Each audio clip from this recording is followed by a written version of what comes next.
Bonjour à tous, bienvenue sur Expertise SOMC, votre web programme de guidance psychologique.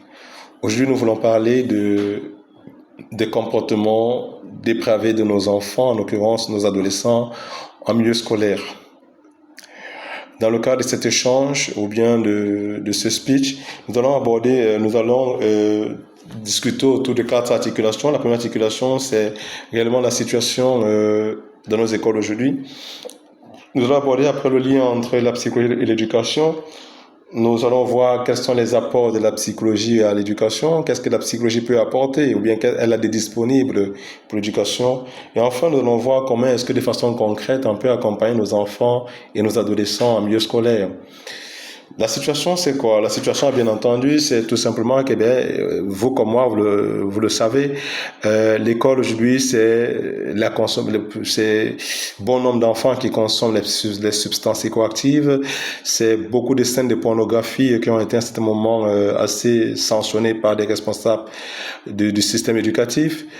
Mais c'est aussi beaucoup de comportements de violence, et au Cameroun en particulier, ça a coûté la vie. Je pense à des enseignants. Aujourd'hui, on peut observer que l'enseignant est de plus en plus impuissant devant l'élève. La question de la violence, ça ne rétrograde pas du tout. Tous les jours, on en voit sur les réseaux sociaux, on voit des élèves qui imposent leurs lois, qui intimident, qui frustrent à la limite à soit leurs camarades de classe, soit les enseignants. Voilà un peu la situation. La situation dans nos écoles, pour nos enfants, c'est la violence. C'est les mœurs dépravées. Parmi les mœurs dépravées, on a en l'occurrence la pornographie et on a la consommation des substances psychoactives. Ça, c'est la situation. Pour nous, à quoi ça tient? À quoi ça tient tout simplement? Ça tient au fait que l'école s'est dissociée, ou bien l'éducation s'est dissociée de la psychologie. Ça tient au fait que l'éducation fonctionne sans lumière. L'éducation aujourd'hui court derrière le gain, derrière l'intérêt immédiat. L'éducation est devenue comme un comptoir. Les écoles sont devenues comme des comptoirs. Je vends et tu me payes. Et après, on peut fabriquer même la qualité du résultat. On peut fabriquer même la qualité du produit qu'on veut proposer. L'éducation, c'est plus vraiment, je vais dire ça comment, l'éducation, ce n'est plus vraiment ce cadre dans lequel il y avait comme un enjeu, il y avait comme une mission, il y avait comme une volonté de construire une société à travers les personnes, à travers les enfants qui sont à la charge des instituteurs. L'éducation, malheureusement, c'est devenu ça. Mais pourquoi c'est devenu ça? Ça, c'est la question. Pourquoi l'éducation a perdu son sens? Pourquoi l'éducation a perdu ses valeurs, ses principes fondamentaux? Mais parce que l'éducation s'est dissociée. Et ça, je le dis en tant que psychologue, je le dis en connaissance de cause. L'éducation s'est dissociée d'une consoeur de laquelle devrait pas le faire, la psychologie. L'éducation fonctionne juste en psychologie. L'éducation fonctionne sans se comprendre. L'éducation fonctionne sans comprendre les personnes à qui on s'adresse. L'éducation fonctionne sans comprendre l'environnement dans lequel elle se déploie. L'éducation vit sans la psychologie. Elle est devenue comme une personne sans protection. La psychologie a toujours eu valeur d'éclairage et de guidance de l'éducation. Depuis l'Antiquité, la psychologie a toujours guidé les pratiques éducatives, a guidé la conception, a même fait mûrir et grandir la conception, a fait grandir, n'est-ce pas, la conception de l'enfant, de l'adolescent, de la personne qui bénéficie de la connaissance qu'on transmet. La psychologie a fait, autant pour moi, la psychologie a fait évoluer les méthodes éducatives. La psychologie a fait évoluer les méthodes d'accompagnement.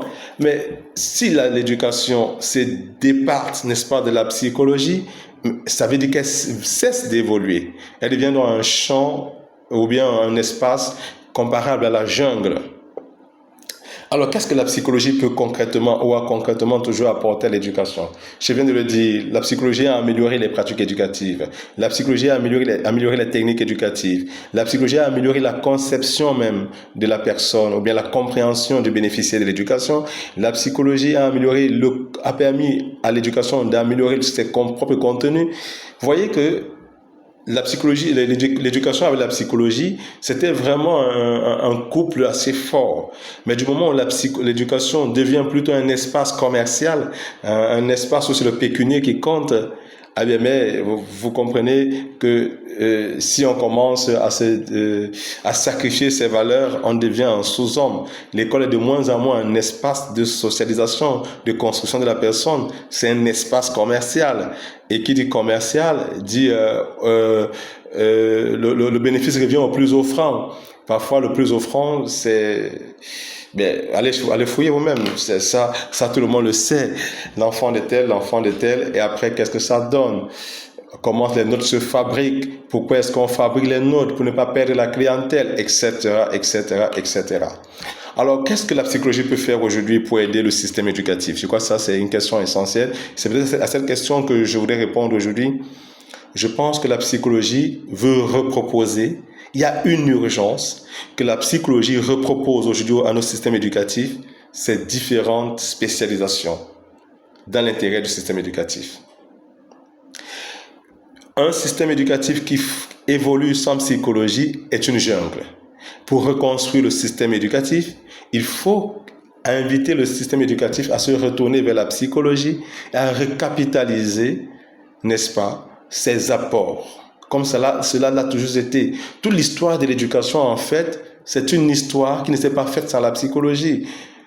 Comment est née la pédagogie? De la pédagogie à la psychopédagogie, de la psychopédagogie à la psychologie de l'éducation et de la psychologie de l'éducation à la psychologie scolaire. C'est vraiment ça l'histoire de l'éducation, c'est pas autre chose. On ne peut pas enseigner tant qu'on ne se rappelle pas de ce lien de fidélité, hein, de ce lien de... voilà. Alors, c'est en fait ça le challenge. L'éducation doit se retourner vers la psychologie, renouveler le contrat. Et le contrat, c'est quoi? C'est, voilà, la capitalisation on va dire, des différentes expertises. Et les expertises que la psychologie voudrait apporter à l'éducation, comme cela l'a toujours été, je viens de le dire, c'est les mêmes qui sont construites pendant l'histoire de l'éducation. D'abord, l'expertise de la psychopédagogie, ensuite l'expertise de la psychologie de l'éducation, enfin l'expertise de la psychologie scolaire. Vous voyez bien que la psychologie elle seule apporte au système éducatif 3 de ces spécialisations. La psychopédagogie, la psychologie scolaire et la psychologie de l'éducation sont 3 spécialisations très distinctes de la psychologie au bénéfice du système ou des systèmes éducatifs. Très bien. En quoi consistent ces différentes spécialisations? En fait, pour que l'éducation s'en sorte, il faut déjà que dans un premier temps, elle soit accompagnée par la psychologie de l'éducation. La psychologie de l'éducation, c'est tout simplement, je vais dire ça comment, c'est la capitalisation des approches de la psychologie des organisations et du travail dans le champ du système éducatif. En fait, c'est la psychologie qui vient avec un grand champ très important, qu'on appelle la psychologie des organisations du travail, pour comprendre le système éducatif, pour améliorer le mode de fonctionnement du système éducatif, en fait, qui s'engage dans l'intérêt de l'éducation comme système et comme organisation. Avec la psychologie de l'éducation, voilà, avec la psychologie de l'éducation, en fait, l'éducation se comprend ou bien est prise en charge comme système, comme organisation, comme environnement, comme lieu dans lequel il y a des interactions, et voilà, et l'éducation va donc se voir améliorée dans ce sens. Si l'environnement n'est pas bien structuré, si l'environnement n'est pas bien élaboré, écoutez, rien ne fonctionne. Si le système dysfonctionne, les éléments du système souffrent. Il faut donc retravailler les systèmes éducatifs, et ceci à la lumière et par l'expertise de la psychologie de l'éducation. Le second apport de la psychologie, nous allons le voir, c'est la psychopédagogie. De plus en plus, c'est sûr que je suis pas psychopédagogue. La psychopédagogie, c'est le champ des psychocognitivistes, ou bien c'est l'application de la psychologie cognitive en milieu scolaire. Ça, c'est pas trop mon domaine, mais j'ai quand même l'impression qu'il y a beaucoup de choses qui sont faites. Ce qu'on ne comprend pas, c'est quand même qu'en tant que parent, On se demande, mais sur la base de quoi cette évolution de la psychopédagogie, des pédagogies se sont faites? Parce que on n'est pas très satisfait en tant que parent de ce qu'on voit. On a l'impression on a opté pour une psychopédagogie justement qui participe à faire de l'enfant, je sais pas moi quoi, qui stimule moins l'enfant, c'est-à-dire qui entretient l'enfant dans ce qu'il est, qui le stimule moins. On a l'impression d'avoir à faire des pédagogies aujourd'hui qui de moins en moins suscitent chez l'enfant des capacités, je vais dire, d'adaptation, je vais ça comment, d'autodynamisation. On a plus l'impression qu'on a fait aux pédagogies qui entretiennent l'enfant dans ce qu'il est, qui le font stagner et qui justement intègrent dans l'esprit de l'enfant que c'est lui le maître. C'est pas parce qu'il faut prendre l'enfant pour ce qu'il vaut qu'en réalité il faut oublier que c'est l'enfant qu'il a besoin d'être structuré, d'être, je vais dire, pas forcément moulé, mais d'être boosté vers quelque chose qu'il attend dans la société réelle. Donc, je pense que les questions en psychopédagogie doivent être remises sur la table. Il doit y avoir des vrais débats sur l'impact des méthodes pédagogiques qui sont employées aujourd'hui et voir en quoi est-ce qu'elles sont pertinentes, où est-ce qu'elles ont échoué, où est-ce qu'elles ont réussi. Je pense que les parents, même si on ne le dit pas, même si on est dans une culture du narcissisme de l'enfant, admirer son enfant, je pense qu'on est aussi un peu déçus, sinon beaucoup trop, de ce qu'on voit bien que nos enfants, la société d'aujourd'hui, l'éducation d'aujourd'hui, n'a rien de quelque chose qui suscite la confiance. On n'a pas confiance. Je sais que beaucoup de parents sont peut-être très fiers, baignent vraiment dans le narcissisme, dans l'admiration narcissique de leurs enfants, mais très peu sont fiers de ce qu'on voit comme résultat scolaire. Très peu sont fiers de ce qu'on voit comme compétences réelles des enfants. Quand on regarde l'expression, quand on regarde ce qui est écrit, quand on regarde le mode de réflexion, les logiques actuelles, quand on regarde comment la mondialisation absorbe, phagocyte, je ne pense pas que les parents soient très convaincus de ce que l'éducation ou bien les méthodes pédagogiques qui sont employées accompagnent véritablement nos enfants vers ce qu'on espère. Je pense que tout le monde est un peu inquiet par rapport à la société de demain. Donc pour ma part, la psychopédagogie devrait être davantage interpellée pour réviser les méthodes pédagogiques en cours, pour réviser leur impact en termes de qualité de formation et pour un peu travailler sur la question du pronostic. Est-ce qu'avec l'éducation, les méthodes pédagogiques d'aujourd'hui, on peut vraiment faire confiance à la société de demain, à l'enfant qui sera porteur de la société de demain. La troisième approche, pour ma part, qui est très importante, la troisième expertise que la psychologie peut mettre au service de l'éducation, c'est la psychologie scolaire. La psychologie scolaire, c'est bien entendu l'expertise de la psychopathologie et de la psychologie clinique en milieu scolaire. Qu'est-ce que j'entends par là? En réalité, beaucoup d'entre nous souffrons. Nous portons d'énormes blessures. Nous sommes malades. On ne peut pas dire, et ça c'est pas expérience en tant que psychologue scolaire, je l'ai vécu, on peut pas dénombrer n'est-ce pas, permettez, j'espère que ça se dit comme ça, le nombre d'enfants qui dans nos écoles portent des douleurs et des souffrances énormes. J'ai travaillé comme psychologue scolaire dans une école primaire et ce que j'ai vu, c'est que beaucoup d'enfants qui n'évoluent pas sont parfois des enfants dans une sorte de processus de parentification. C'est-à-dire quoi? C'est des enfants qui sont à l'école, mais qui vivent chaque jour comme de façon, comme par réminiscence, moins même que par réminiscence, plus que par réminiscence même, c'est-à-dire, c'est vraiment comme, je dis ça comment, c'est présent dans leur esprit à temps et à contre-temps, le vécu de leur famille. C'est parfois des enfants qui viennent dans des familles avec beaucoup d'épreuves difficiles, des parents avec des maladies chroniques, des frères, des membres de la fratrie avec des maladies chroniques. C'est parfois des enfants qui viennent dans des systèmes familiaux déstructurés, monoparentales, conflictuels.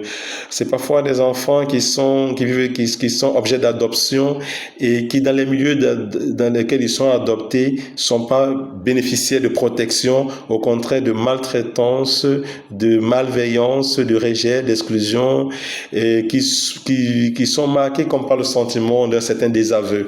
Et ce que je voulais dire, c'est que la souffrance psychique est assez prégnante dans nos écoles. Et tant qu'il n'y a pas de psychologue scolaire pour évaluer cette question, pour évaluer cet aspect, on aura beaucoup d'enfants qui n'évolueront pas et qui seront jugés malheureusement, ça peut être souvent ça, par les instituteurs. Enfant pas intelligent, il fait pas beaucoup d'efforts, il n'est pas motivé, il y a beaucoup d'étiquettes qu'on essaie de lui mettre dessus, alors qu'en réalité, c'est un enfant qui souffre. Alors qu'en réalité, c'est un enfant qui souffre. Même l'enfant qui peut devenir violent, ça peut être un enfant qui souffre. Je pense que cet aspect de la FEC, de la souffrance, de l'épreuve quotidienne, a un impact parfois pas bien compris en milieu scolaire. Donc, on ne peut pas faire de l'éducation, tant qu'on n'intègre pas la prise en charge de la souffrance de façon individuelle et personnelle de ces enfants. Beaucoup d'enfants que nous avons dans nos écoles sont des enfants qui portent le fardeau de leur famille ou bien qui sont encore sous le choc des expériences familiales pas heureuses. Et ça, on ne comprend pas, on ne voit pas ça comme ça. Tout ce qu'on voit, c'est qu'il n'est pas motivé, il est toujours distrait, il ne veut pas fréquenter. Bon, je ne veux pas ajouter d'autres mots. Je pense aussi que le psychologue scolaire a un très grand rôle à jouer dans l'aide de l'enfant à l'acceptance du visage de l'adulte, en l'occurrence de son enseignant. Pourquoi est-ce que beaucoup d'enfants ne s'en sortent pas avec des enseignants? Ça, c'est une réflexion que je voudrais ici aborder. La réflexion portant sur le regard que beaucoup de nos enfants aujourd'hui ont de l'adulte, ou bien la conception, ou bien la représentation que beaucoup d'enfants, surtout en âge d'adolescence, construisent autour de l'image ou bien de la personne de l'adulte. En fait, l'image de l'adulte disparaît davantage. On a l'impression qu'on est dans une société où la notion d'adulte ne veut plus rien dire, comme la notion des personnes du troisième âge ne veut plus rien dire. Et ça a un impact au niveau du fonctionnement de nos enfants et en l'occurrence dans la relation entre nos enfants et leurs enseignants. Aujourd'hui, l'enfant ne voit pas l'adulte ou l'enseignant de la même façon que l'institution aurait souhaité que l'enfant le voie. Il le voit juste comme un étranger qui peut devenir étrange. Alors que le challenge, c'est de faire que l'enfant ait déjà un regard différent de son enseignant. Si ce regard, le travail sur le regard, sur la perception, sur la représentation de l'enfant porté sur l'enseignant n'est pas fait, si ce travail n'est pas fait, rassurons-nous, on aura toujours un milieu scolaire rempli de violence, rempli de désaccords, rempli d'effractions, de fractures. C'est un travail important. Pourquoi est-ce qu'on arrive jusque-là? Parce que déjà en milieu familial, la valeur ou la fonction du surmoi que intègre le père échoue dans beaucoup de familles. Beaucoup de familles aujourd'hui sont des familles de forme. Beaucoup de familles aujourd'hui sont des familles de procréation. Il n'y a plus la réalité de la famille. Et tant qu'il n'y a plus la réalité de la famille, c'est-à-dire il n'y a plus la réalité du père, il n'y a plus la réalité de la mère, il n'y a plus la réalité de l'enfant. Il y a juste des individus qui sont reproduits. Et le sens de la famille disparaît. Et c'est cette réalité-là qui se transpose, qui se transporte et se transpose jusqu'à dans nos milieux scolaires. L'enfant n'a plus le sens de l'adulte. C'est pour ça qu'il n'a pas le sens de l'enseignant. L'enseignant est avant tout un adulte. Vous n'avez pas idée de ce que cela veut dire construire l'image de l'adulte dans l'esprit de l'enfant. C'est ce que la psychanalyse appelle l'identification. En fait, c'est dans les procédés d'identification que l'enfant construit l'image et le sens de l'adulte.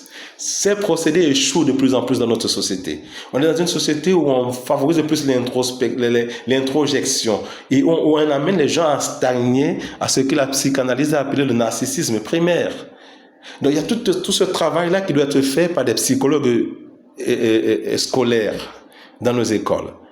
Tant que ce travail-là n'est pas fait, vous comprenez qu'on aura toujours une école saine de violence. Donc, chers auditeurs, chers interlocuteurs, aujourd'hui, je voulais vraiment insister sur cette question de l'importance de la psychologie dans nos systèmes éducatifs. Tant que cela n'est pas revu, soyons-en sûrs, nous serons davantage perdants, nos sociétés seront davantage transformées en des jungles. Si le système éducatif échoue, c'est sûr que tout a échoué. Parce que parfois, le parent peut ne pas avoir assez de temps, mais l'instituteur sauve l'enfant. L'instituteur passe au moins 8 heures de temps avec l'enfant. C'est-à-dire que sur 24 heures que compte une journée, ou bien que compte le jour, il y a, je sais pas, 12 heures qui appartiennent à la journée, et sur les 12 heures qui appartiennent, c'est-à-dire que de 6 heures à 18 heures, je sais pas moi, au moins 8 heures de temps, l'enfant, c'est-à-dire que sur les 12 heures d'éveil pendant lesquelles un individu peut rester, c'est-à-dire que sur les 12 heures d'éveil que peut capitaliser un individu pour sa journée, entre guillemets, en fait, 8 heures sont les heures pendant lesquelles il est le plus éveillé. Et c'est pendant ces 8 heures que l'enfant est carrément remis, consacré à l'enseignant. Donc, ça veut dire que si le système éducatif ne rattrape un certain nombre je vais dire quoi, de tares chez nos enfants, on ne pourra pas nous-mêmes les rattraper à la maison. Il est de bon temps que les institutions prennent en considération ce plaidoyer que je fais aujourd'hui, portant sur l'intégration et la recapitalisation de la psychologie dans les pratiques éducatives. Les pratiques éducatives sont en train d'échouer, elles vont de mal en pis, nous perdons nos enfants ou alors nous les transformons en tout, sauf en adultes de demain, sauf en des piliers de la société de demain. Ce tutoriel était dans un plaidoyer sur lequel avec lequel j'insiste sur la place que doit avoir la psychologie et sur le rôle que doit jouer la psychologie en milieu scolaire, afin que le système éducatif tout entier, afin que les méthodes d'enseignement, afin que les bénéficiaires de l'éducation, que tous ces éléments-là soient pris en compte pour que notre société demain puisse, en tout cas l'idée ou la projection pour une société de demain soit rassurante. Chers auditeurs, chers interlocuteurs, je vous remercie pour tout ce temps que je vous ai pris. J'espère que mon speech n'a pas été inutile. N'hésitez pas à laisser les questions, n'hésitez pas à faire le retour sur les points qui ne sont pas clairs pour vous, mais sur lesquels vous n'êtes pas d'accord. Ça va aider certainement à construire ensemble. Et je vais mettre aussi en commentaire le lien du livre que j'ai publié sur lulu.com. Ce livre justement qui va vous permettre de mieux comprendre cette réflexion d'aujourd'hui. Sur ce, je vous dis énormément merci d'avoir prêté attention, pour votre bien aimable attention, et je vous donne rendez-vous pour très bientôt pour un prochain tuto. À plus.